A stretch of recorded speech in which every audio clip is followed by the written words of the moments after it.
Ladies and gentlemen, welcome to the third episode of the Stevenage Football Club podcast. On the podcast today, we have a jam-packed show, discussions about the latest pre-season results, upcoming games, new signings, a look around how the other League Two teams are doing in pre-season, the fans Q&A section, and of course the brand new feature on the podcast today, Harley and Farley's Disagreements Corner. It should be fun.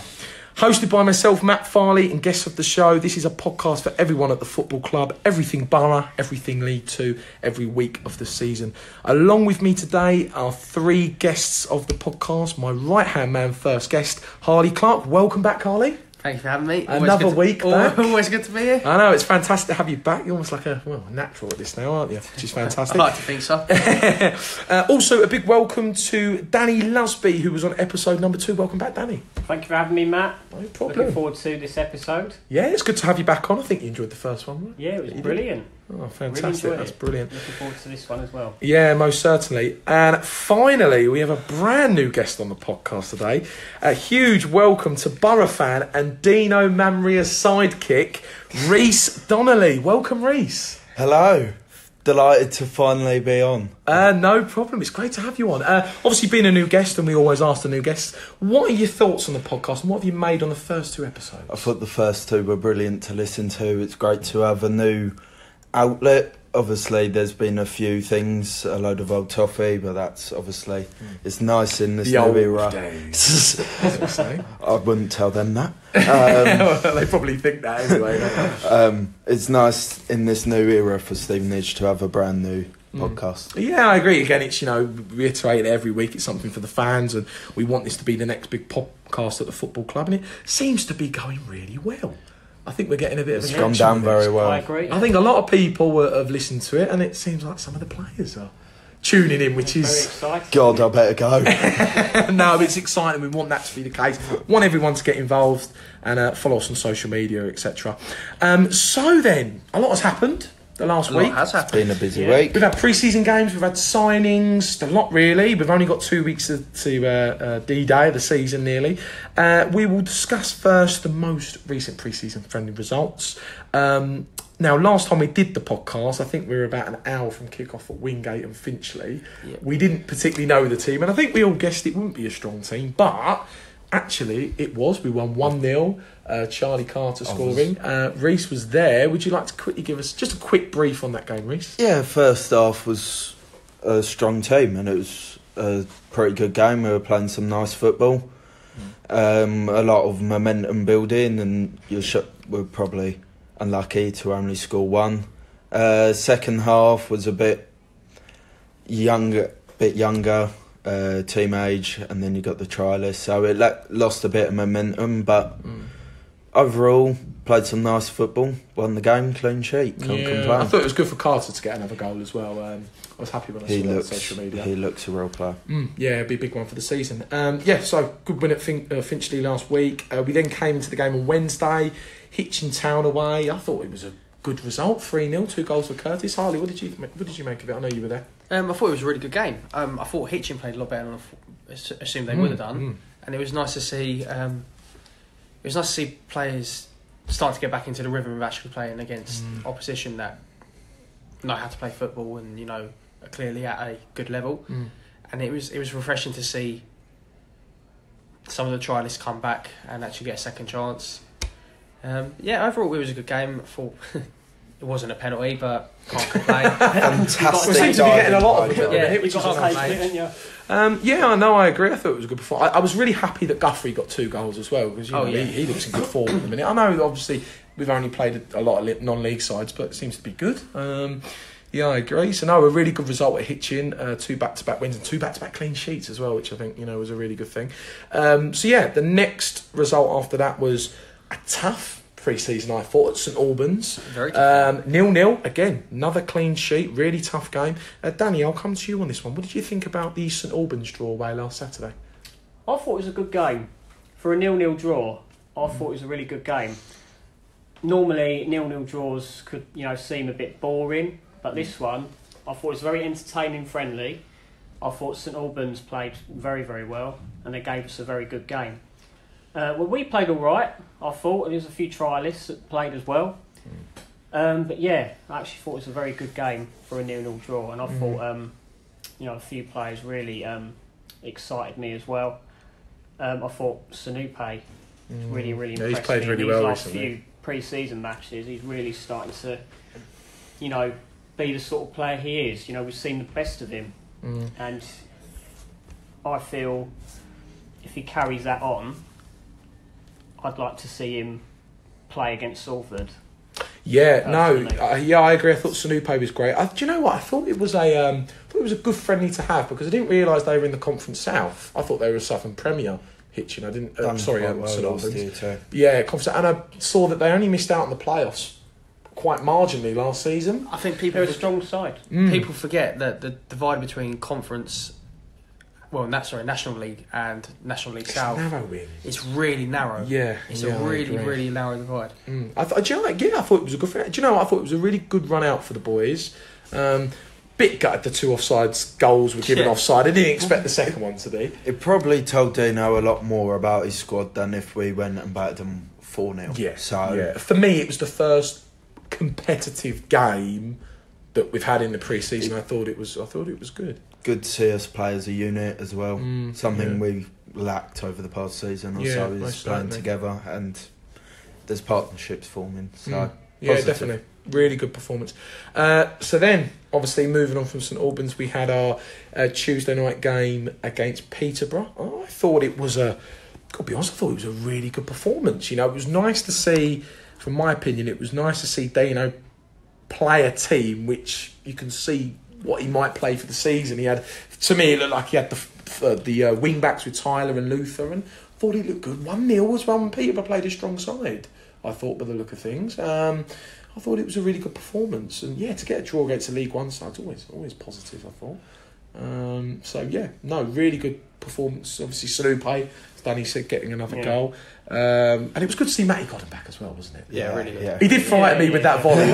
When the ball came over, here we go, and he nearly scored, didn't he? But I thought the boys played well, and it was good to see some more trialists. Some Football League trialists as well from other clubs. Obviously, we can't name any names, but it was good to see. I thought it was a good friendly, and unbeaten in the pre-season so far. So really, really good. Good signs. Most certainly. Obviously, game ahead Saturday, Portsmouth at home. I mean, what are we feeling about this at all, Portsmouth? Very much like Tuesday's game. They're going to be up the upper ends of the league in League One. It's not about them. I doubt much scouting is done into these pre-season games. It's about us, and if we perform like we did Tuesday, it's a positive. Yeah, I agree. Do you know what? I like these pre-seasons against the home teams, the home games, against the League One teams, because it's kind of a good marker to where we need to be come season day. And obviously, we're playing a team in a higher league, so it's always good to play at that level. And I think Saturday will be a really competitive game, and I'm looking forward to seeing, again, what Dino plays, who he plays, how we play, and how we look as a team collectively. What are your thoughts on it, Harley, the game Saturday? I'm looking forward to it. I always like the games against Portsmouth. We've always had a good... Always good battles, Always aren't they? Always good games. Again, like Tuesday, it'd be nice to see a team play against a higher level opposition to see if we can really match them. I know they're obviously only going to be playing for fitness rather than the result, but you always want to win your games, and winning can become a habit. So you even if it's only a pre-season match, and at the end of the day the result doesn't matter, you still want to win it. You still got to have that hunger and passion to win. And I think we could see possibly a weaker squad than Tuesday night. Just for... Might give a few things a go differently. Worded that wrong. I don't mean weaker in terms of it's not as good as the team on Tuesday, but maybe we won't see Newton and Guthrie. We'll just see one or the other. We might not see Dean Parrott. He might be on the bench and then come on rather than play a whole... Yeah, especially when he hasn't had a lot of pre-season time. Yeah, exactly. But I agree. And I think, we're just over 2 weeks, I think, into the pre-season now. So we should start to see what the team is going to play like and how we're going to play for the new season, I think. I think first half, I'll be surprised if more than one or two aren't playing opening day at Salford. Yeah. Including, and I can name him because Dana did, Tom Saws. I thought he was superb. Sanupa, that midfield worked really well. He's a big player, Tom Sauls, isn't he? Because when he was playing, I didn't actually realise who it was, and then someone said behind me, Tom Sauls, and I thought, wow, he played for Crystal Palace or Stoke? Yeah. He played for? That's a big player. Quicker than I thought too. He's quite nippy. Yeah, do you know what? I thought he played really well. Very surprised he's on trial at Stevenage, actually. He brings that experience as well. He's like, was it 32, I believe? Something like that. He's in his 30s. Around there, yeah. But He's yeah, 32. he brings that experience in the midfield. I think he's a unit. I agree. He's another experienced player who's probably played, well, he has played higher than League Two, isn't he? He was at Wimbledon most recently, I believe. So, you know, he's used to playing leagues above, along with Parrott and Denton, obviously players we'll get onto later. But I'd love to sign him. You know, him, Digby in there as well. It could be a good mix, I think. So yeah, no, really, really good performance, and obviously we're looking forward to this Saturday. And then week after Gillingham, another good game to have. Obviously that's a week before the season, so theoretically we would start to see the team that probably Dina wants to play. We have Maidenhead as well. Yeah, obviously Maidenhead, Chesham, but we don't know what teams they're going to be yet. So yeah, I mean, only 4 games after the pre-season. It's going really well, and again, 2 weeks from the big day at Salford. It's going to be a good one. It's going to be an exciting one, isn't it? So obviously, along with the pre-seasons last week, we had a little bit of news over new signings. Now, I think every Borough fan was shocked. Actually, I was surprised to see the return of Dean Parrott. Dean obviously playing for the club prior. I think he made 76 appearances for Borough. Something like that. Involved in a playoff race, a playoff push, scored in the playoffs. You know, we all remember Dean. Dean was a great player. I mean, I come to you, Reece. Great signing for Borough, isn't it? Unbelievable, really. He was creating goals and assisting goals at a League One level consistently before injury hit him, which is obviously unfortunate for him. But we haven't really replaced Dean Parrott, so it's nice to replace him with him, of course. A lot of people said that as well, didn't they? I think to have a player of that quality in the midfield is what we lacked last year, and he's going to get goals if he stays fit, and it's nice not to have to rely on the striker so much. Yeah, I agree. I was so shocked because, do you know what? I saw Dean Parrott, and I can't remember I think it was Exeter at home last season, and I saw him in the main stand, and I remember thinking, what's Dean Parrott doing here? Because obviously he was at Gillingham, wasn't he? I know he didn't really play a lot, he only played 1 game, but I just remember seeing him, thinking, is he making a return? And then obviously forgot about it. And then when I was actually playing football on Monday, and I saw his face, I was like, no, we've re-signed Dean, but what a player. It's great to have him back. I mean, Dean Parrott, great signing, isn't he? Brilliant signing. Glad to have him back at the club. Like you said, he was involved in the playoff race, and obviously that big goal he scored against Southend. He was fantastic for us on his first spell. But yeah, it's just so great to have him back. Dino obviously likes him. Well, he knows the club, doesn't he, as well? Another chance. If he could stay fit, he'll be an absolute baller, in my opinion. Yeah, and do you know what, Harley, I don't know what you think either, but I think that he technically is such a good player, and in this league, I think he could, if he's fit and hopefully he doesn't get injured, I think he could be one of the best midfielders in the division, couldn't he? I think, now that we've added Dean Parrott, I think we've probably got either the 3rd or 4th best midfield in the league. I'd have to agree. I think that is an unbelievable signing for the club. Not only the fact that obviously we know how good he is, but the fact that we're attracting players who have been playing at higher level to now drop down a level and join us is fantastic. Yes, I know he might not be the best player in League One, but at League 2 level, he's going to be unreal. I knew this was going on for a while, and obviously you get excited, but you don't quite believe that this could happen. He's of that high calibre, and it's nice to have a signing where all the fans are united. There's been a bit of news this pre-season where people are like, I don't know, but Parrott really brings us all together. Yeah, it's great to have him back. Again, I really liked his kind of tenure with us when he obviously played in, I know there was other seasons he played in, but the playoff season I thought he was excellent. I just think he's a class player. He's experienced. Again, he's a League One player. That's another signing we've made of a player that's used to playing a league above. So it's great to have him at the club, and that midfield now, I mean, what, Digby, Byram, Dean, Parrott, Carter. Yeah, I and mean, if we sign Tom Sawers, imagine that. well, I mean, that midfield is... Ionton, Sanupe. Ionton is one I'm looking forward to.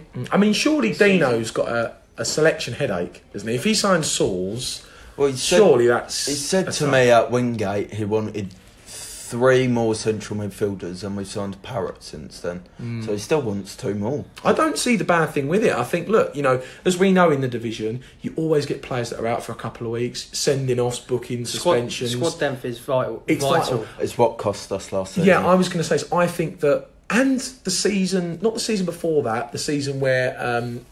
it was Darren Sar's first proper season where we're there and then we dropped, and I think that was down to a lack of depth in the squad. And I think that last season we had that. So to have that depth now in the midfield and in the team's great to see. I mean, it's what winning teams do. It's fantastic. Yeah, I mean, but I remember when Accrington won the league a couple of seasons ago, and I remember their team. Right, they didn't. I know they're good players. They didn't have a lot of money, but they had a lot of depth in the team. Whenever there was a player out injured, they just filled another experienced budget in the league. And they just filled another experienced Football League player in that role. What you notice with the teams that go up, it's the squad depth. You looked at Newport, for example, who fell short. They started having to play players at Wembley and the semi-final that haven't played in months. Yeah, so it's going to happen. No, I totally agree. It's great to see that. Obviously Dean Parrott being a surprising signing, and one that we're going to love to see him back in the Borough shirt this season. It's going to be superb seeing him. So, second signing. I do believe this signing was actually announced first as well, but we've done it the opposite round. Tyler Denton. Now, another, League One player. I love the sound of that signing. I've always been a big fan of Tyler Denton. Yeah. Obviously, it didn't work out for him at Leeds.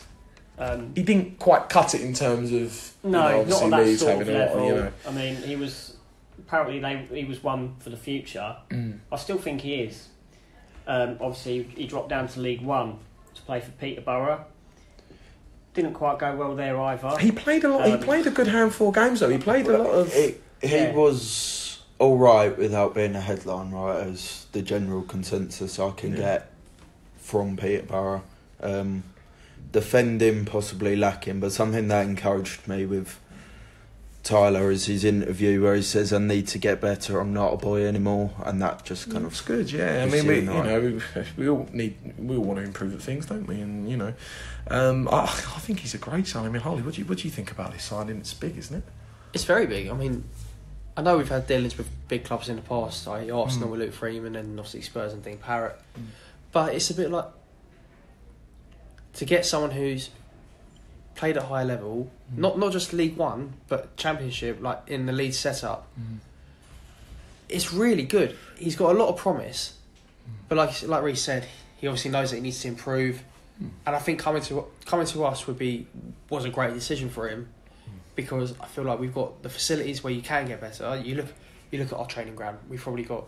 I mean, probably one of the best. Probably one of the best. The actual training ground itself, we've probably got one of the best in the country. I remember doing... they call it state of the art, didn't they? Work experience with the ground staff, and he was saying Championship clubs come down and praise their facilities. I'm pretty sure clubs use it if there's a game in the local area. Exactly. I'm not surprised, no. Tyler's worked under some really good, demanding managers, so he's prepared for Dino. Yeah. But, I totally agree. Again, I think it's another brilliant signing. I mean, again, what I love about him, he's played in League One last season with Peterborough, so he's used to playing a level above. And do you know what? He's the type of player that we kind of need, because he's got pace. He's left-footed. He fills out on that left side of the pitch, and it kind of evens both flanks out, doesn't it? In a sense where you've got one pace on the right, you've got one pace on the left, and there's a nice balance to the team, and I think he brings that. Loves going forward. Make a good left wing back. I completely agree. I've also liked him in the 2 friendlies that we've seen at St Albans and the other night. I thought he played really well. I thought the other night, defensively, I was a bit worried, but he's up against... He's fantastic. Up against player, he was up against a fantastic player. That number 7 for Peterborough. I mean, Seddon didn't start off the best, but he came with a run of form. Came into a run of form. Johnny Hunt excels. and then Joe Martin came back and was fantastic. Do you know what's really funny, actually? I remember him, when we signed him, I looked at him and I thought, God, he looks familiar. And I remember him playing against us for Port Vale. Yes. And he was marking Tom Pett a lot in that game.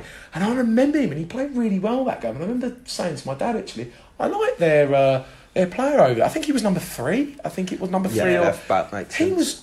He was really good. And when I signed him, I thought, wow, that's another experienced player, someone who, is young and wants to learn and brings the right attributes to the team, which is, superb. So, yeah, another big signing. We'll have to wait and see, how those two fit in. And obviously we'll see a bit more on Saturday against Portsmouth. So moving on to a new feature. Now, I think the last couple of podcasts, they've been, don't get me wrong, in my opinion, I think it's been good. Could be better, but...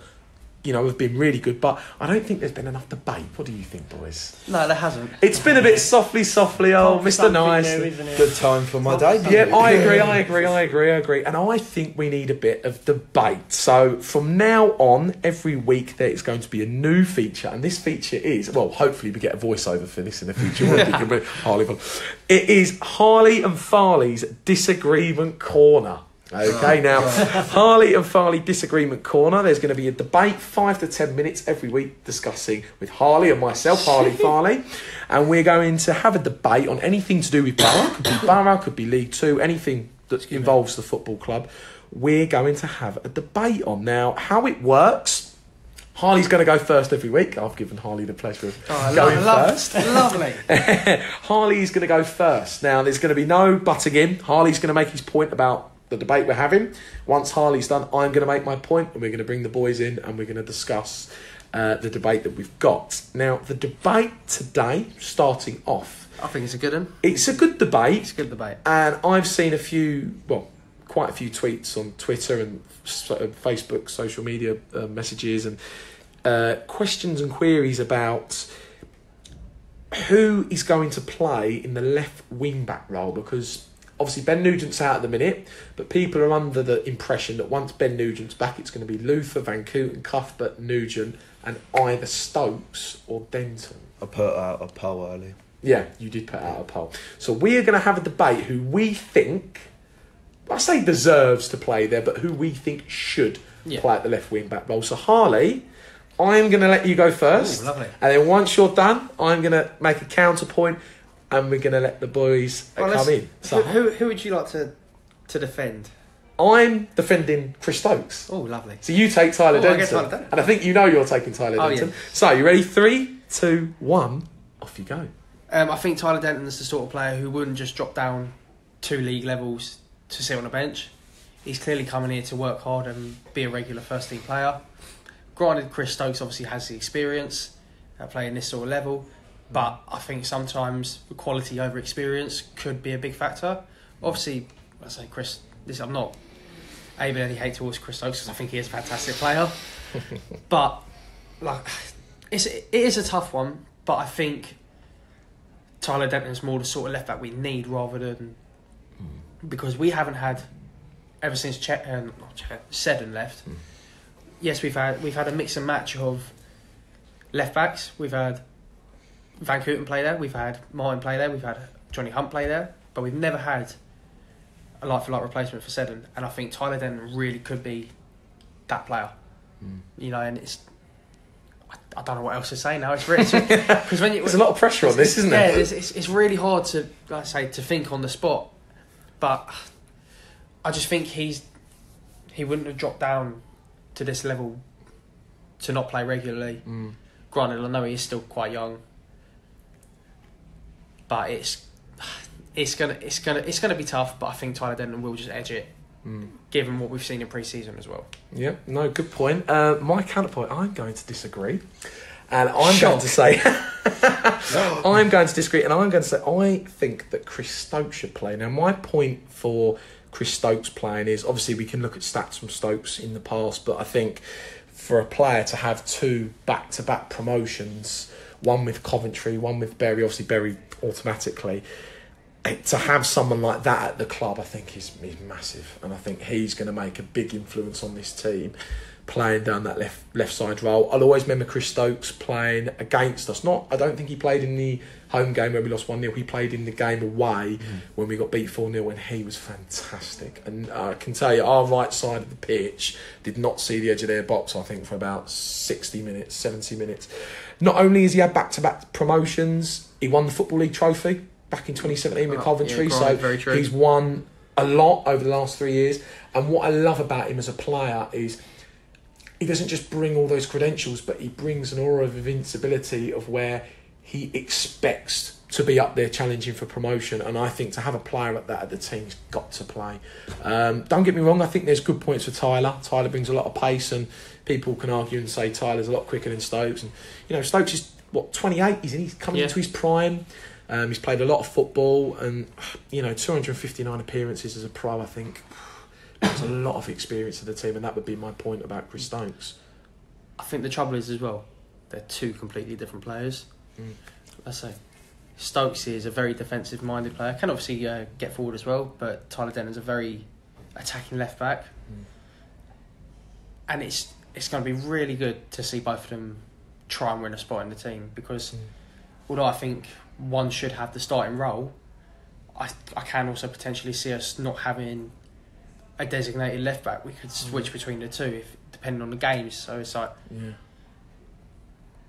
but I do think Tyler Denton will edge it in terms of game time rather than Stokes. I mean, the thing with me is, with Stokes playing, I look at that back line and I see you got a left wing back who's had back-to-back promotions the last 2 seasons.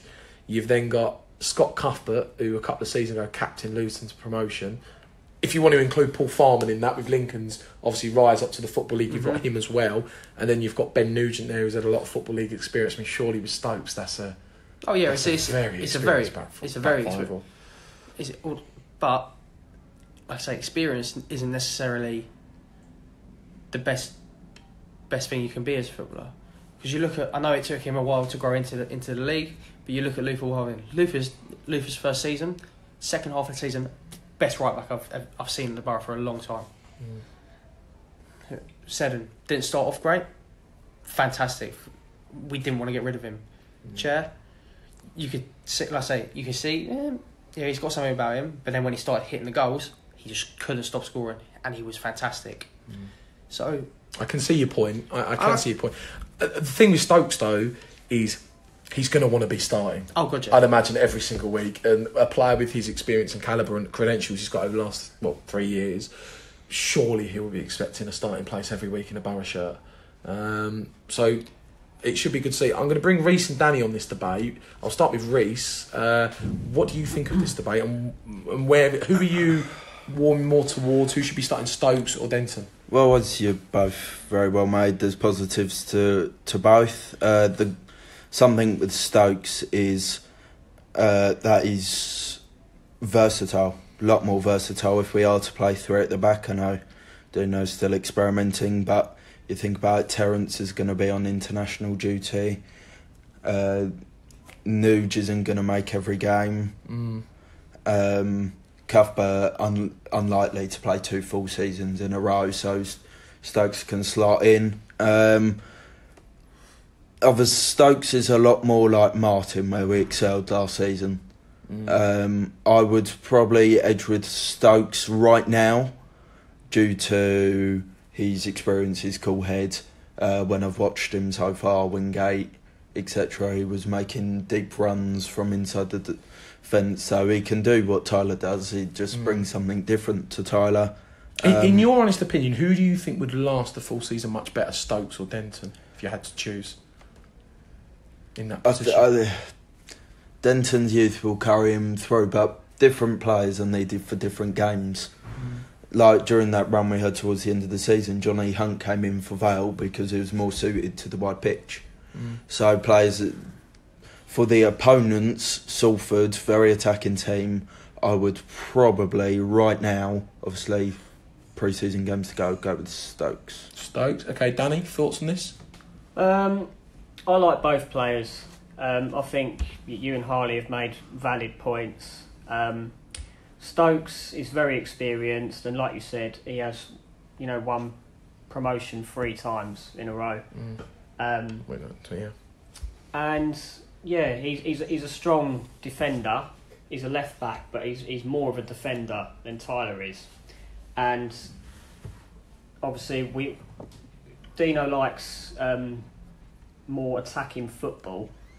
So I think Tyler would suit that better in terms of attacking football. But if you're playing defensive, Stokes would be ideal, I think. So with Tyler... See, I think... Sorry, Martin, but I think that it would be interesting to see Stokes playing that left wing-back role, just to see how he is going forward. Yeah, we haven't really seen that. Because he's been playing left centre... Well, obviously in a 3, he's been playing in that left role, I isn't think he? his movement's fantastic. I think he gets into great positions.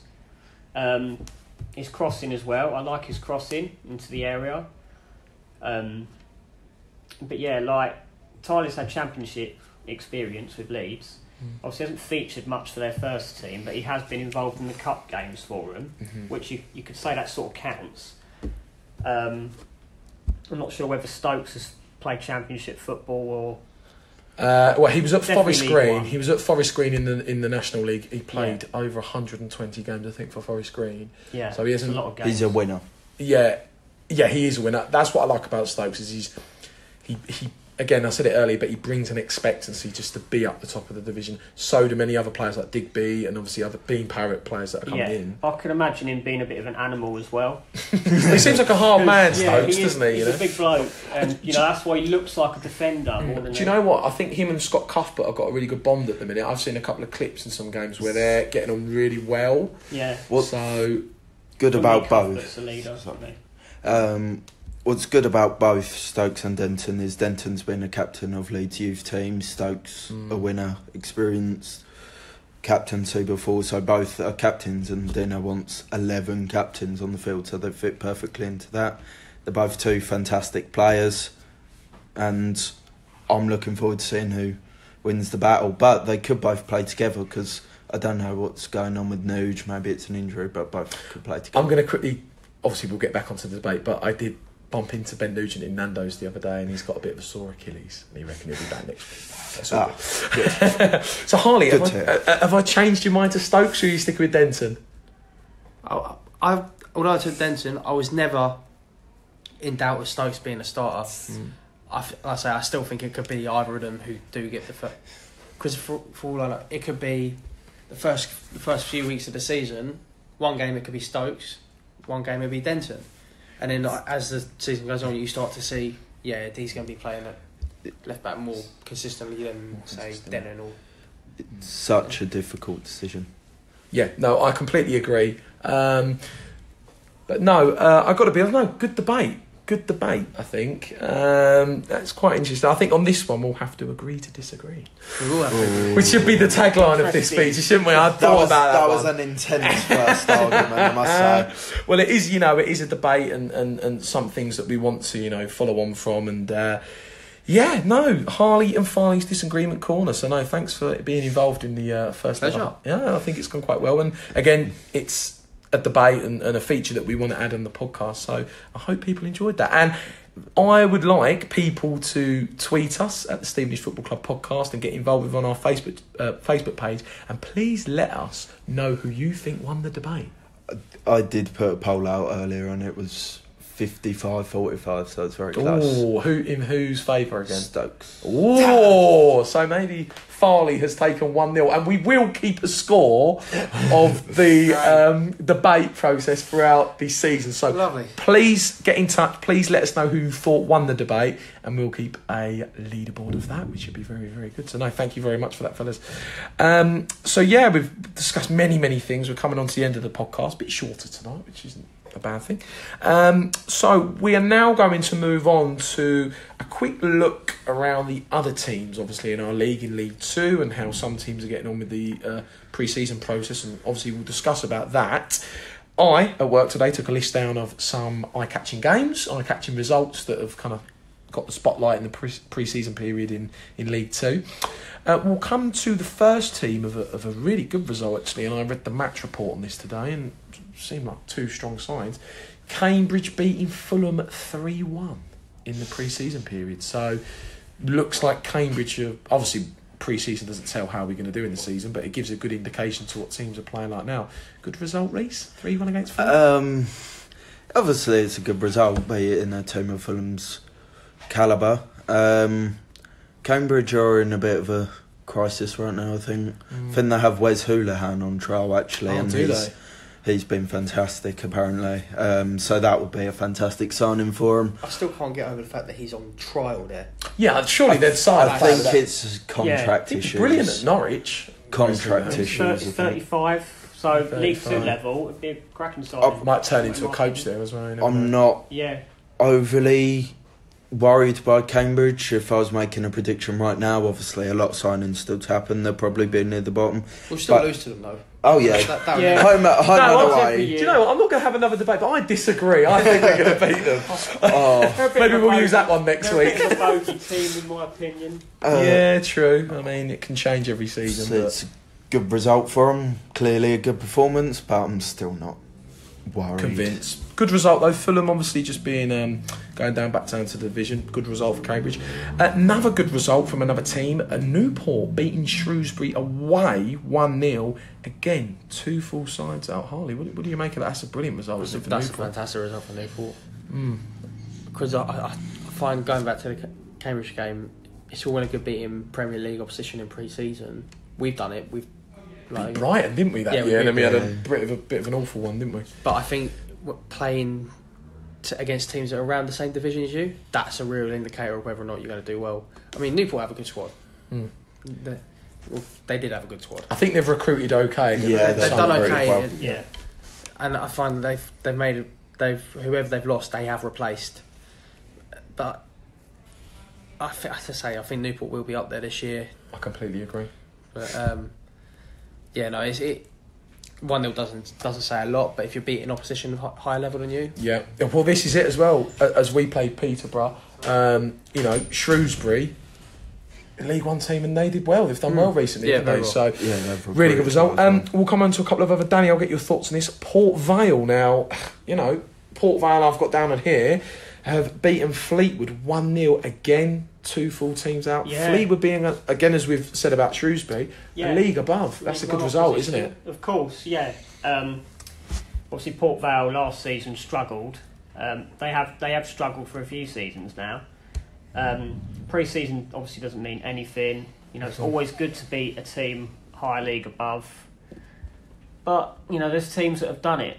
Like Harley rightly said, we've beaten Premier League oppositions in pre-season friendlies. But I suppose it could be a sign of intent of how well you're going to do in the season. Especially at the start of the season. Yeah. I think that it gives a good I think indication. if players don't perform well in pre-season, the confidence can carry. It's big. It's big for a player. Really big. Yeah, no. Once again, Port Vale, didn't have a great season last season, but they've got Tom Pope. Obviously, Tom Pope's had a bit of a debacle with us recently on Twitter. Do we? I don't know. I never heard of him. And I saw a Port Vale fan tweet the club yesterday about us being cheats. Well, that was a long time ago, and this is what I'll say. I mean, we didn't beat them 4-1 or anything. Yeah, I mean, it's not like we cheated them 4 goals, was it? They're still winning the we back. scored an impressive. If we fell on the ground all the time, and why did we score 4 goals? Exactly, yeah. So, no, but nevertheless, good result for Port Vale. Another team who struggled last season, and at my place of work, he's a massive fan of this team, Scunthorpe. Now, Scunthorpe have had an even start to the pre-season. They've lost one, they've won a couple. Good result against Dundee, 2-1 at home. And I was speaking to, his name's John at work, and he was telling me that Scunthorpe have had a really hard last 5 months where they went on a losing streak. I think he said about 10 games in a row. But they've had a good pre-season. They're starting to sign players. So maybe Scunthorpe, again, coming back down to the league, might start well and be up there. A good start to Scunthorpe. Teams that have been doing poorly in the pre-season. Now, there are some shocking results. I enjoy. Here, now, we'll start with Morecambe. Now, Morecambe have had 2 pre-season friendlies against 2 non-league sides. The first they played United of Manchester, and I read the match report and got hammered 3-0 in that game at home, which isn't great for Morecambe. Not a good start. We all know that Morecambe, you know, a little bit like us, have to overachieve to be up the top end of the division. Obviously, that's no word of a lie, but not a great start there. They've then had Barrow at home, full team, got comfortably beat 2-0. Not a good start, Harley, is it, for Morecambe, surely? No, as well, the thing with playing teams in pre-season at a level or two below you, as long as you don't lose, it's not a bad result. But losing both of them, all right, you lose your first. It can happen, can't it? You lose your first one. It's your first game back in pre-season, but then to lose 2 on the bounce, and you think, well, Barrow aren't doing great didn't do great in the league last year, nor did FC United, and it's like, yeah, what's going on there? You've got to think, what's going on? Is the squad not good enough? I thought they recruited well Morecambe over the summer, but clearly they've not. signed, and they've kept Ellison, haven't they? Ellison's a fantastic player. Well, for they lost Aaron Collins, didn't they? He went to Forest Green. I've actually predicted them to finish bottom in League 2. We say this every year, though, and they have that run towards February, March. You don't get me wrong, look, I don't have anything against Morecambe, but obviously those 2 pre-season results, their fans are surely panicking with how competitive this league looks at the minute. I think this is a regular thing for Morecambe, though. It will be interesting to see how they start. Like I said earlier, confidence carries, so that losing 3-0 to a side in It's not great, is it? 8th tier. So, not very good. Not good. Now, another team that hasn't had a good start to the pre-season. This has surprised me because this team has been signing, well, arguably a lot of Bury players. Danny Mayer and Plymouth Argyle. Now, I saw earlier, that they have lost at home 1-0 to Truro, and then they've been beaten comfortably 3-1 by Torquay United. I mean, Reece, what's going on here with Plymouth? Well, it's a time of transition for him. Obviously, Ryan Lowe came in after a lot of convincing and promising to pay his wages. Obviously, he's brought a few of his players in, but he's adopted... I don't mean to be harsh in this, and some would say I sound like Graham Wesley, but it's a team of losers that got relegated, and there wasn't a massive clear out there. OK, he's brought in players like Danny Mayer, but it's a difficult style to get used to. Ryan Lowe's a fantastic style when it pays off, but that's going to take time. It's not going to happen overnight, but regardless, those are worrying with the standard of players they have. Yeah, again, I think Harley mentioned this on I think it was Morecambe, about playing similar opposition. They're non-league sides, and I know Torquay are on a bit of a high because they got promoted back to the conference, but 3-1. I mean, that's when you let in a goal, you let in 2, but letting 3, that's a little bit worrying for a League One club. Let's have it straight. Maybe that will force them more into the market. They've signed a keeper now. They've signed a few. I still think they'll be near that top end of the table due to the size of the club and the players they got. And the manager they have. It will work, but It'll take time. It's going to take time. We've been through a transition period. It takes time. It doesn't work overnight. It gives you 6 months. Sometimes for teams it could take a year to 2 years. So might be the same for Plymouth. I think the worrying thing about those League One teams is we've seen how Chesterfield went down and down again. What happened to Tranmere, didn't it? Well, it happened to Tranmere. Well, my fave, I would have said Scunthorpe before, but as you said, they had a good result and they're starting to sign players. So they're starting to pick up a bit of momentum, Scunthorpe. So you don't know how it goes. Danny, Plymouth, worrying signs early on? Yeah, not the best of starts for Plymouth. You look at their squad and you think, that's a promotion-winning team with a promotion-winning manager. We say this, but you can have a quality team and still do poor. You look at Mansfield, loads of money, spent money on quality players. They got into the playoffs, but they didn't make it to the final, did they? Ruined their run on that one. They were going to go up. That was I think, Plymouth are getting on their high horses a little bit. I see a lot of tweets from their fans going, we're going to smash this league. We got the best squad in the league.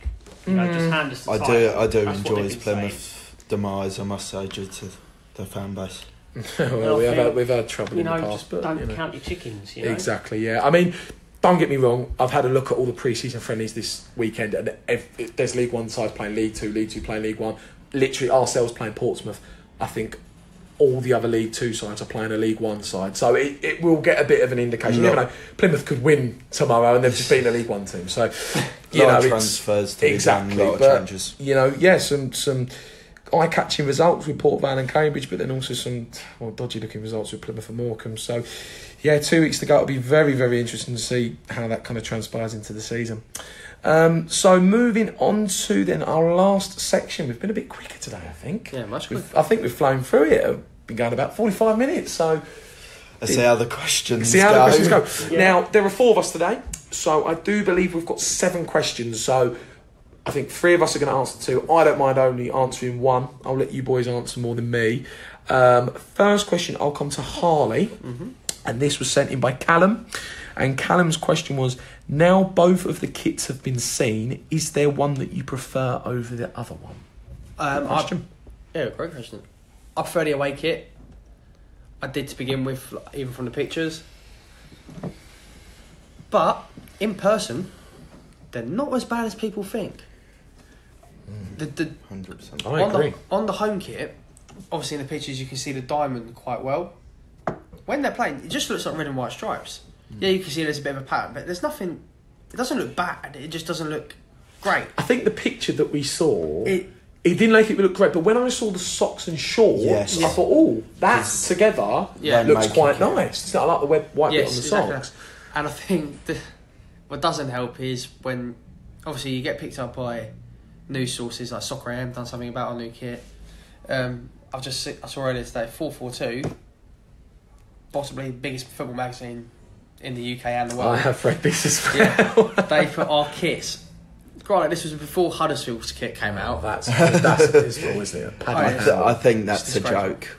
I think that's a joke kit, but carry on. You know they've played a pre-season game in it already. Yes, I know, but their sponsors not it looks allowed like they've got over a ribbon. size. Yeah, it looks like a wedding ribbon, doesn't I it? think like it's a one of Henry Paddy ribbon. Power's classic. But I know what you're going to very say jokes. because they have put us in that magazine. Yeah. The haven't first they? in a magazine, and it's the 14 worst kits in the world at the moment. Guess who's number 1? Us. We are. All publicity is good publicity. The way I look at it is, it's really clever of the club because they didn't show the full kit. I think if they would have showed the full kit, everyone would have gone, oh, it's not as bad as that. They showed the top half, it got publicity, it's been everywhere on social media. Again, the away one, when we went to Jersey, I was very impressed. I thought, do you know what? Well. Fine. And I was really looking forward to Tuesday and looking forward to going to seeing it this week. But when I saw the socks and shorts, I thought, that is a Stevenage goes well with kit. the home kit, doesn't it? Yeah, goes very well. Just So I don't think the Just looks like a sponsor's typical that Stevenage bad kit, doesn't it? either. No, Sponsor's that's not it. bad. And we at must all. reiterate as well, I found out, and obviously I think many people do, you know, the kits were made before the Burger King deal. Yes. And I don't think a lot of people know this, but for the listeners that are listening and think that it's related, it's not. I know that the away kit's got red and yellow and people call it ketchup and mustard. It's got no relation to the Burger King logo. The kits were made before we even announced the deal. So I think Burger King came in because on FIFA with the starter kits this year, so it's good publicity. They clearly thought it was a good shirt. I completely agree. Right, second question. I'll take this question. This is from Mike Harneman. And Mike has asked, after the club has been fined £5,000 in relation to an incident with a female official last season, what steps do you believe the club should take in terms of punishments if someone is found guilty to ensure that similar problems don't occur again? Now, obviously, yes, it did come out that the club, I do believe yesterday, were fined £5,000 for inappropriate chanting towards a lady official. My thoughts on it are this: I'm not going to comment too much on it because, you know, it's got nothing to do with me. My opinion on it is that I think it's silly, and I think that people really do need to watch what they're chanting. Don't get me wrong; I don't think there have been a lot of clubs that have been fined for this, but it doesn't make it right. And I think that people need to, you know, look. It's a step in the right direction. It's a step in the right direction. Being a Stevenage supporter, I agree with the fine. I think that it was very silly of the fans to start chanting stuff like that. And I would really echo in the future for people to watch what they're saying and you know, because this is it at the end of the day. I feel very sorry for the lady official, first of all, and you've got to think of the fact that that lady's family were probably in the stand. She might have a kid. You never know. And obviously, you know, I know it's obviously football, will come along, but it's traumatising for her. Yeah. Secondly, it's cost the club £5,000, which Yeah. we're not we a big don't club. have a lot of money as it is. We don't have a lot of finances. That's not great. And thirdly, and I think someone laughed at this, what I said earlier, but it gives referees a bit of a motive to not like us, and that's the last thing we want at Stevenage. We've had it before. It's hassle, and I really do. Had it every week. I really echo the fact that look, people really need to watch what they're saying. Again, I'm not going to comment too much on it because it's a very touchy matter and don't want to get involved with it. But I really do think people need to start watching what they're saying to take action. I mean, I've heard people say about this that the club should stop people or ban people from coming. If it's going to stop it, yeah, I think it will stop people doing it. But again, it's very difficult for me to comment. I'm not the chairman of the club, or I'm just a supporter, so it's a bit difficult for me to answer that, to be honest. We've been fined. It's happened. Everyone's been Move warned. on, and let's make sure that no one makes any remarks because it is not on, and people need to realise that. Next question on Twitter is from Michael, and I'm going to ask you this, Reece. Michael has asked, who should be our new number 9? Well, in the kits, I saw Cowley was wearing number 9 in the pre-season pictures, but Curtis seems happy with 28. He's worn it in pre-season, but I believe Dino wants another striker in as well. So, but if we want to trust Cowley with the number 9, then they've put our faith in him to sign him. He will play minutes this season, so why not? Good answer to the question. Next question, getting through these very well. I'll come to Danny with this one. And Nathan has asked on Twitter, opinions on Rollinson. Is he the next chair? Rollinson, I believe he's a trialist. We all know who he is because we worked out who it was. The one with the bad hair. Yeah. Oh no, we can't say that. Yeah. I'm sorry. I think he's really impressed me. I believe he's a right wing back, so he's not in Chair's sort of position. Mm-hmm. Like you might look at Rollinson and he's got really great footwork, and you might look at him and think, well, Chair had that as well, and we don't really know yet, do we? No, I wouldn't say he's the next Chair. Would we sign him up from what we've seen?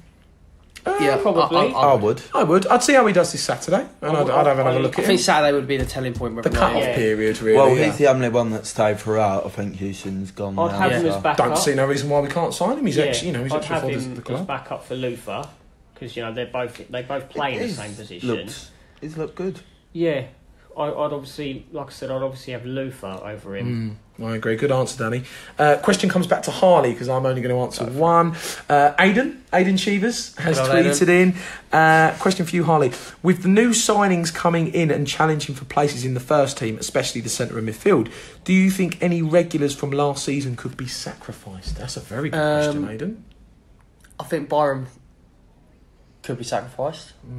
There's a lot of players in there, isn't there? The centre mid role is the one area I don't know who is going to be starting. I think we knew with the new contract that Byram shouldn't be playing 40 games a season, but he had to last year, so it's better. It's better that I think injury as well, I believe. I know he didn't play regularly last season because of injury, but I think Danny Newton could be more of an impact player off the bench when it's I agree with that.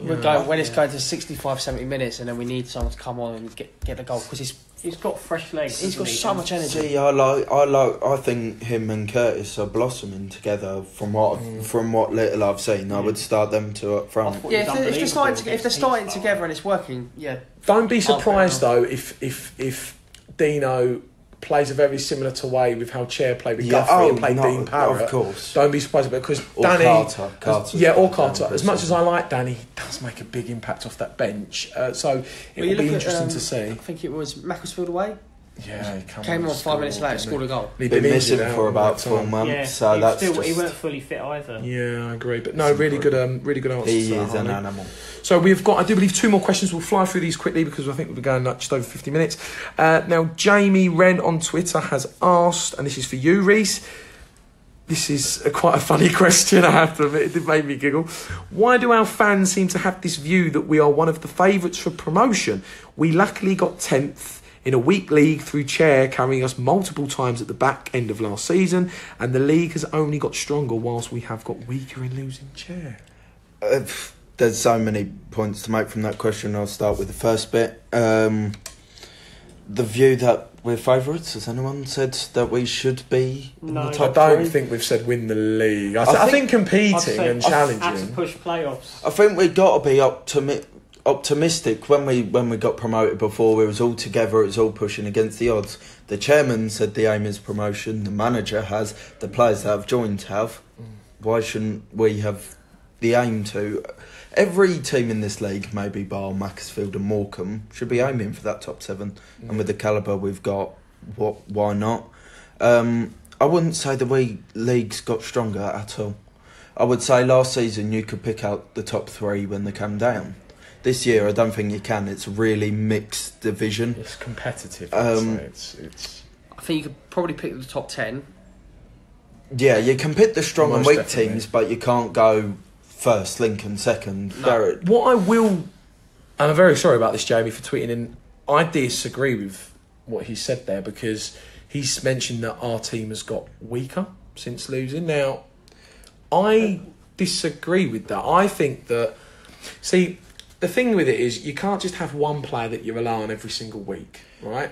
You have to have a team of professionals and experienced players to be successful. And I think that we've added some really good players. Digby, Stokes, Denton, Parrott.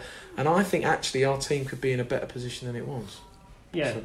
We look at Chair. Chair was here January to March and we didn't do very well. It wasn't Chair that got us to 10th and 1 point off. It was Sanupe playing in his new role. It was Terence coming into the team. It was Curtis hitting confidence. Yeah. It was Oldfield joining. We just accommodated Chair better. Yeah, I completely agree. I do disagree with that tweet, but I do thank Jamie for saying It's a good question. Yeah, good question. Right, this is the last question, and this is for Danny, and this is from the Borough Realist. And the question is, our season injury list seems to have hit a lot earlier than usual. Apart from the ongoing Kennedy saga, could it be over zealous training or just mind games by Dino? So are the injuries mind games by Dino, probably towards Salford and the other teams? Well, I did hear, Digby will miss Salford, and I heard Kennedy will be out for 3 or 4 months. So we probably won't see Kennedy till November. And that's if he's back on time. Yeah, it's a bit of a shame that's with it. Kenneth, I've got to be honest. Yeah, he's been struggling with injury. Whether or not he'll get into the team again, I don't know. It depends, if Dino likes Sanupe more or. Do you really think Dino would play my games though with the injured players on live? He's done it before. Scott Cuthbert was True. no chance at Mansfield away, made it. I don't think it's mind games in the fact is he kind of ruled them out of playing by saying even if they're back fit, they're not going to be tactically ready. My Not necessarily. My point is they're not playing, so he has to be telling the truth, surely. Because in the season, I know Dino said, I think it was last season, his chair's not fit on the build-up to Mansfield. He's picked up a knock, and then all of a sudden he was starting. I don't think Digby is injured already. I don't think it's heavy training. I don't think it's necessarily mind games. I think he's overemphasising it. Maybe it's a message to his players, to Phil Wallace, to Salford, possibly. But it should have been picked up on the medical. He said it wasn't. But look, Players want to play. Digby might be back for Salford. We don't know. It's a wait and see thing. I think the players that obviously Kenneth is out for a while. Digby, I've heard, is out for the next few weeks. Whether he's Salford's touch and go, I think Cowley's probably the only one who's probably struggled getting his body up to the level. But what I mean is he's picked up injuries, and that's probably from the demand of turning from Brimsgrove to becoming a professional. Quite a big leap. Maybe that's a legitimate. I seem to remember Newton taking time in pre-season too. Everything takes time, but I mean, for Dino to play zealous mind games, I'm not sure about that one. But no, I think his training's quite heavy. Don't get me wrong. I think that's true. Yeah, but I think injuries happen in pre-season. They might be back. They might not. Wait and see. We have the season. It can either work as a blessing or it could be the worst thing in the world. It could be the worst thing in the world. world. The good thing this year is we have the depth. Yes. and we're getting more depth. Well, yeah, this is it. I mean, thanks for everyone for their questions. Again, I will tweet out next week for episode 4 questions.